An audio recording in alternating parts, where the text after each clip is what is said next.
Ce qui fait tomber beaucoup d'hommes, ce N n'est pas toujours l'ennemi au dehors. Très souvent, c'est la femme qu'ils ont laissé entrer dans leur vie. Un homme ne se brise pas forcément en un seul choc. Il se brise souvent plus lentement, un peu moins d'énergie, un peu moins de paix, un peu moins de clarté, un peu moins de discipline. Puis un jour, il ne se reconnaît plus. Il travaille moins bien, il pense moins juste, il dort moins sereinement, il tolère ce qu'il n'aurait jamais dû accepter. Le vrai prix d'un mauvais choix amoureux ne se limite pas à la souffrance sentimentale. Le vrai prix, c'est la déviation. Vous perdez du temps, vous perdez votre axe, vous perdez votre dignité par petites concessions. Et ce qui devait être une relation devient une fuite de force intérieure. Alors soyons clairs. Cette vidéo N n'est pas une attaque contre les femmes. Ce N n'est pas un discours amer. Ce N n'est pas une excuse pour juger un sexe entier. Il s'agit de reconnaître des schémas dangereux.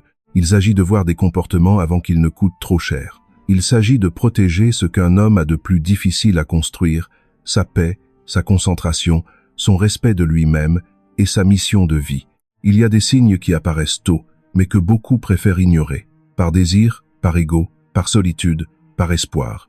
C'est là que l'erreur commence. On ne voit pas la réalité telle qu'elle est. On la maquille pour qu'elle ressemble à ce que on veut croire. Dans cette vidéo, vous allez voir 6 types de femmes qu'un homme lucide doit apprendre à éviter. Pas par peur, par discernement. Et rester jusqu'au dernier type, parce que est souvent le plus destructeur de tous. Pas le plus bruyant, pas le plus visible, mais celui qui blesse le plus profondément les hommes corrects, justement parce qu'ils refusent trop longtemps d'admettre la vérité. Le premier type, est la femme accro à l'attention, son vrai partenaire. Ce N est pas vous. C'est le regard des autres. Elle vit de validation, de réaction, de messages, de compliments, de présence numérique. Au début, cela peut sembler léger, moderne, presque anodin. Mais très vite, vous comprenez que chaque moment intime devient une scène ouverte. Un dîner doit être montré, une sortie doit être affichée, un voyage doit être prouvé. Même ce qui devrait rester entre vous devient une performance. Le problème, ce N n'est pas la sociabilité. Le problème, c'est la dépendance. Quand une femme ne sent sa valeur que à travers l'attention extérieure, vous entrez dans une relation où vous ne pouvez jamais suffire. Vous ne rivalisez pas avec un autre homme, vous rivalisez avec une foule entière. Et cette foule gagne souvent parce qu'elle nourrit sans effort un besoin sans fond. Avec ce type de femme, l'homme finit par se sentir comme un figurant dans la vie de celle qu'il aime. Il doit rassurer, applaudir, répondre, confirmer, sans arrêt. Et plus il donne, plus le vide en face réclame encore. Un homme lucide pose donc des limites très tôt. Si tout devient vitrine, fuyez avant de devenir décor. Le deuxième type, est la femme opportuniste. Elle ne regarde pas qui vous êtes, elle regarde ce que vous apportez, votre argent, votre confort, votre réseau, votre statut, votre capacité à payer. Ces questions arrivent vite. Où vous sortez, ce que vous conduisez, ce que vous offrez. Le niveau de vie, elle intéresse plus que votre vision, votre discipline ou votre caractère. Avec elle, la tendresse peut ressembler à un investissement. Tant que vous donnez, tout semble fluide. Dès que vous ralentissez, la chaleur baisse. L'intérêt suit la dépense. Et le jour où quelqu'un offre davantage, vous découvrez que vous n'étiez pas aimé, vous étiez utile. Il faut être juste. Être généreux est une qualité. Prendre soin de la femme qu'on aime est normal. Mais quand il faut payer pour être choisi, ce N est plus de l'amour. Est un échange déguisé. Beaucoup d'hommes s'y piègent parce qu'ils confondent devoir, protection et achat d'affection. Mauvaise lecture. Une relation saine reconnaît la valeur d'un homme avant de mesurer ses ressources. Certains hommes paient avec leur portefeuille. Les prochains paieront avec leur paix, et ce prix-là est souvent encore plus lourd. C'est là que commence le vrai chaos. Le troisième type, c'est la fille de la fête. Au début, elle paraît vivante, magnétique, différente. Elle a une énergie qui remplit la pièce. Elle rit fort, elle connaît du monde, elle semble toujours au centre de quelque chose. Avec elle, vous avez l'impression que la vie devient plus intense. Et c'est précisément pour cela que beaucoup d'hommes se font prendre. Ils confondent stimulation et compatibilité. Ils confondent adrénaline et connexion. Ils prennent l'excitation des premières semaines pour une preuve de profondeur. Mais une relation ne se construit pas seulement sur des nuits longues, des verres partagés, des musiques fortes et des conversations à moitié lucides à 3 heures du matin. Ce qui enflamme vite peut aussi brûler vite. Cette femme appartient souvent à la nuit, à la nouveauté, au mouvement, au regard des autres, à la prochaine sortie, au prochain endroit, à la prochaine sensation. Vous pensez devenir son ancre. En réalité, vous risquez de être qu'un passager sur des montagnes russes. Tant que le trajet est excitant, elle reste. Dès que la stabilité arrive, elle s'ennuie. Les signes apparaissent assez tôt. Les messages deviennent plus rares quand la nuit commence. Les explications deviennent floues. Les détails ne tiennent pas toujours debout. Chaque conversation sérieuse est repoussée, tournée en plaisanterie ou transformée en accusation contre vous. Vous voulez parler de confiance, elle parle de liberté. Vous voulez construire, elle veut ressentir. Vous cherchez une direction, elle cherche une ambiance. Il ne s'agit pas de condamner une femme parce qu'elle aime sortir. Ce serait trop simple et surtout trop bête. Le vrai problème commence quand toute son identité dépend de la stimulation extérieure. Certaines personnes fuient leur vide intérieur en se jetant dans le bruit. Le silence leur fait peur. La routine leur semble être une prison. La paix ressemble à de l'ennui. Alors elles courent après la dopamine, encore et encore, comme si chaque nouvelle soirée pouvait éviter la rencontre avec elle-même. Si vous êtes un homme qui construit quelque chose, une carrière, un corps, une discipline, une vision à long terme, ce type de femme peut vous faire perdre votre rythme.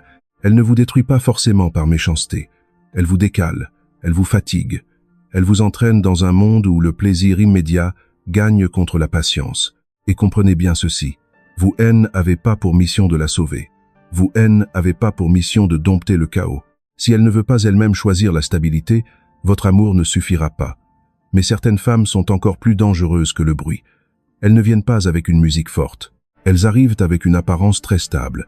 Le quatrième type, c'est la femme narcissique. Au début, elle ne ressemble pas à un danger. Au contraire, elle ressemble à une récompense. Elle est sûre elle, attirante, brillante, parfois même impressionnante. Elle parle avec aplomb, elle sait se présenter, elle donne l'impression d'avoir une valeur rare. Et beaucoup d'hommes se disent qu'ils ont enfin trouvé une femme forte. Mais avec le temps, vous comprenez une chose froide. Tout tourne autour d'elle. Ses émotions, ses besoins, son image, ses blessures, ses envies. Vous devenez secondaire. Vous êtes plus un partenaire. Vous devenez un miroir chargé de refléter son ego. Quand elle a besoin de vous, vous devez être présent immédiatement. Quand vous avez besoin elle disparaît, elle minimise, elle change de sujet. Si vous souffrez, elle trouve le moyen de ramener la conversation vers elle. Si vous exprimez une limite, elle vous accuse d'être dur, égoïste, insensible. Lentement, vous apprenez à surveiller vos mots pour ne pas déclencher une tempête. Ces excuses ont souvent une forme étrange. Elle ne dit pas vraiment « je reconnais ce que je t'ai fait ». Elle dit plutôt « je suis désolé si tu as le mal pris ». Ce n'est pas une réparation. C'est une manière de déplacer la faute vers votre perception. Elle garde en mémoire vos erreurs avec une précision clinique, mais oublie les siennes dès que cela arrange. Le mécanisme est simple, mais destructeur. Elle vous pousse à douter de vos propres émotions. Elle tord les faits pour rester au centre ou pour devenir la victime. Elle transforme une discussion normale en procès contre vous. À force, vous ne savez plus si vous êtes légitime, si vous exagérez, si votre malaise est réel. Voilà le piège. Un homme qui reste trop longtemps avec ce type de femme perd sa voix. Il s'excuse pour des choses qu'il n'a pas faites. Il explique sans cesse. Il rassure sans cesse. Il porte la responsabilité émotionnelle de deux personnes. Et pendant ce temps, sa confiance intérieure se vide. Avec une femme narcissique, vous ne pouvez pas négocier la paix si elle ne reconnaît jamais le problème. Vous pouvez parler mieux, attendre plus longtemps, aimer plus fort. Cela ne changera rien si elle refuse toute responsabilité. Aimer ne veut pas dire accepter la manipulation. La dignité demande parfois une frontière nette. Soit votre limite devient dure comme la pierre, soit vous partez avant de ne plus vous reconnaître. Le cinquième type, c'est la femme qui vit l'intimité comme une consommation permanente. Il faut être très clair ici. Le sujet n'est pas de réduire une personne à son passé, ni de prétendre qu'un être humain ne peut pas changer. Ce serait trop simple, trop brutal et souvent injuste.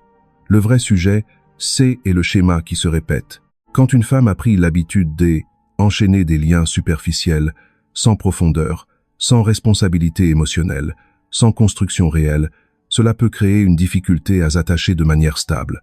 Au début, cette femme peut sembler fascinante. Elle paraît libre, audacieuse, spontanée. Elle donne l'impression de ne pas avoir peur du désir, de l'aventure, de l'instant présent. Pour beaucoup d'hommes, cela crée une attraction immédiate. Vous avez l'impression d'entrer dans quelque chose d'intense, de vivant, presque interdit. Vous vous dites peut-être que vous serez différent des autres. Vous pensez que, cette fois, avec vous, elle voudra se poser. Mais c'est souvent là que commence l'illusion. L'attirance immédiate n'est pas la même chose que la capacité à construire.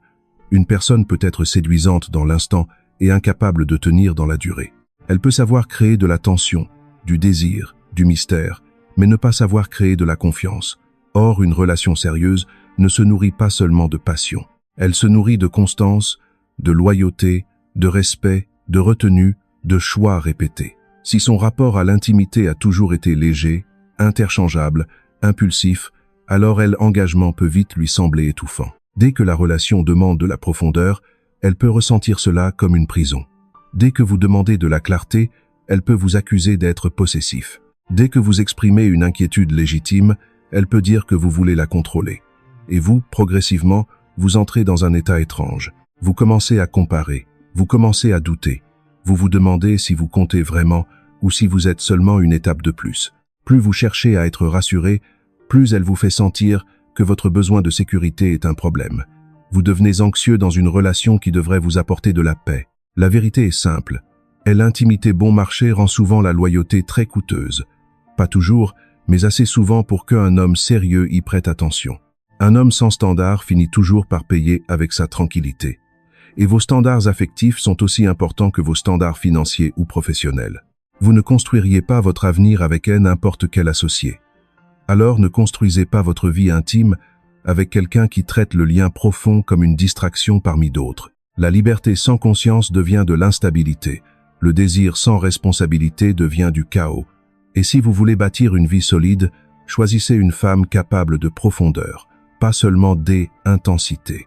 Le 6e type est peut-être le plus douloureux, c'est la femme qui ne vous aime pas. Elle peut aimer votre présence. Elle peut aimer votre attention, vos messages, vos efforts, vos cadeaux, votre disponibilité. Elle peut aimer l'idée d'avoir quelqu'un qui la rassure quand elle doute, qui l'écoute quand elle va mal, qui revient même après avoir été ignorée. Mais au fond, elle ne vous aime pas. Et c'est là que beaucoup d'hommes bons se détruisent. Un homme sincère croit souvent que la sincérité suffit.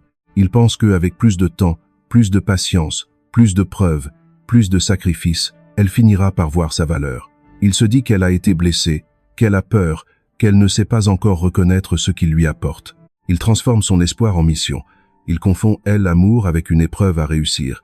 Mais l'amour ne se gagne pas comme une promotion. On ne force pas une âme à choisir ce qu'elle ne choisit pas. On ne convainc pas un cœur fermé en humiliant davantage. Les signes sont souvent visibles très tôt, mais l'homme attaché refuse de les regarder. Elle reste floue. Elle vous garde près d'elle, mais jamais vraiment avec elle. Elle vous donne assez d'attention pour que vous ne partiez pas, mais jamais assez de certitude pour que vous soyez en paix.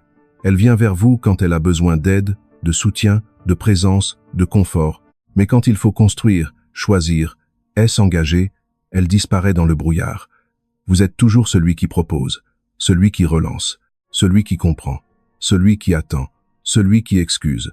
Vous devez mériter chaque geste, chaque réponse, chaque moment de tendresse. Pourtant, dans un amour sain, certaines choses viennent naturellement. La présence, le respect, la clarté, envie de vous inclure dans l'avenir. La douleur la plus profonde ici, et pas seulement d'être rejeté. C'est de perdre des mois, parfois des années, à courir derrière une affection qui n'existe pas. C'est de voir votre dignité se réduire petit à petit pendant que vous essayez d'obtenir une place dans une vie où vous n'avez jamais été vraiment choisi. Vous entrez dans une boucle terrible. Espoir, effort, déception, attachement. Puis encore espoir, encore effort, encore déception. Chaque petite marque d'attention devient une preuve imaginaire. Chaque silence devient une excuse à interpréter. Vous ne vivez plus une relation, vous vivez une négociation permanente avec la réalité. Chaque minute que vous passez à essayer d'arracher de l'amour à une personne qui ne vous a pas choisi dès le départ est une minute volée à votre avenir. Lisez bien cela avec froideur. Votre persévérance est plus noble quand elle vous pousse à trahir votre propre valeur. Votre loyauté est plus une vertu quand elle vous attache à quelqu'un qui profite de vous sans vous aimer. Votre patience est plus de la force quand elle devient une prison. Il existe aussi une illusion dangereuse, l'illusion du destin. Vous vous dites que si vous souffrez autant, C est que ce lien doit avoir un sens. Mais parfois, la souffrance ne prouve pas que C est profond. Elle prouve seulement que vous répétez une blessure que vous n'avez pas encore comprise. Jung disait en substance que ce qui n'est pas rendu conscient revient dans nos vies sous forme de destin. Si vous ne voyez pas votre besoin D être choisi par quelqu'un qui vous refuse, vous appellerez amour ce qui N est qu'un vieux schéma. La sortie commence par une vérité simple. Accepter vite la réalité est une force. Partir N est pas un échec. Partir C est parfois se sauver avant de devenir étranger à soi-même. La bonne femme ne vous obligera pas à mendier ce qui devrait venir librement. Elle ne vous laissera pas dans le doute pour garder votre énergie à portée de main. Elle ne vous fera pas passer un examen permanent pour obtenir un minimum d'affection. Un homme digne ne supplie pas pour être aimé. Il observe, il comprend, il se respecte, puis il avance. Ce message N n'est pas une invitation à mépriser les femmes. Il est là pour rappeler à chaque homme une vérité simple. Le mauvais choix amoureux ne coûte pas seulement du temps ou de l'argent. Il peut vous coûter votre élan, votre discipline, votre clarté, votre paix intérieure et parfois même le sens de votre trajectoire. Quand vous laissez entrer le chaos au centre de votre vie, ce chaos finit par toucher votre travail, votre santé, votre sommeil aussi. Voilà pourquoi le vrai sujet de cette vidéo N n'est pas la peur des femmes, mais le respect de soi. Un homme lucide N apprend pas à tout rejeter. Il apprend à discerner. Il regarde les actes, pas les promesses. Il écoute les signaux faibles avant qu'ils deviennent des blessures profondes. Il comprend qu'un bon cœur sans limite attire souvent les relations qui consomment plus qu'elles ne construisent. Protéger son énergie N a rien de froid. C'est une forme de maturité. Protéger sa mission N a rien d'égoïste. C'est une forme de responsabilité. Vous ne pouvez pas bâtir une vie solide si votre attention est sans cesse aspirée par des drames, des ambiguïtés, des tests émotionnels et des jeux de pouvoir. La paix N n'est pas un luxe, C est un socle. Alors au lieu de courir après ce qui vous vide, revenez à ce qui vous renforce. Construisez votre corps, renforcez votre santé, augmentez vos revenus, élevez votre niveau d'exigence, travaillez votre esprit pour penser avec plus de netteté, consolidez votre parole pour ne plus négocier contre votre dignité. Plus un homme devient stable, compétent et centré, moins il se laisse séduire par les relations qui brillent au début et l'épuisent ensuite.